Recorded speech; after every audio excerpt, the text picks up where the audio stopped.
Baka gusto pa niya magpa-extend eh. Release nyo na press para Release nyo na mayakap po. na namin. So, mas babasahin ko muna yung release certificate niya. Tapos, officially i-release ko siya. Sige, so, kaya po. Hindi pambasa ko yun. So, okay po.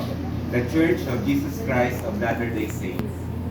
Peter Calo Agraviador, missionary. You are honorably released from your sacred calling as a full-time missionary. No greater service can be rendered than to labor faithfully for the Savior in the salvation of human souls. The gratitude of those who have benefited from your unselfish labors will always be a source of satisfaction and encouragement to you. May the joy that has come from conscientiously performing your duties as a missionary abide with you and inspire you with a constant devotion to the Lord Jesus Christ, whom you have served. Signed, Stephen F. Notarte, Mission President, 17th of April 2024. So, ngayon po, by the authority vested in me by Elder Borella, I hereby release Elder Agraviador as a full-time missionary of the Church of Jesus Christ of Latter-day Saints. So, may we invite family member na bago kukunin po yung kanyang name tag, just few reminders, so pag nakuha na po yan, no, hindi na gagamitin, pero at the same time,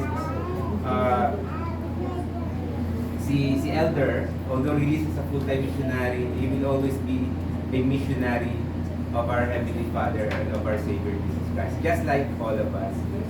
And kanina, bago natin tanggalin yung name tag is, I express the gratitude of the whole state presidency sa service and also to his family. Alam natin na malaki yung sakripisyo ng pamilya sa mission. And I know na yung blessings promised by our Heavenly Father will be provided according to His own time, according to the needs of Elder Agraviador. So, sige po. Ready na po.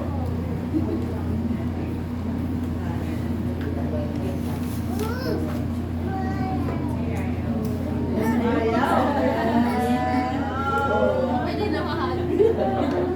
Kasi kanina hindi pwede pa gawin.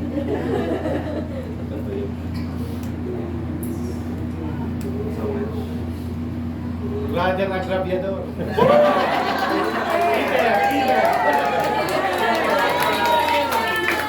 Simon.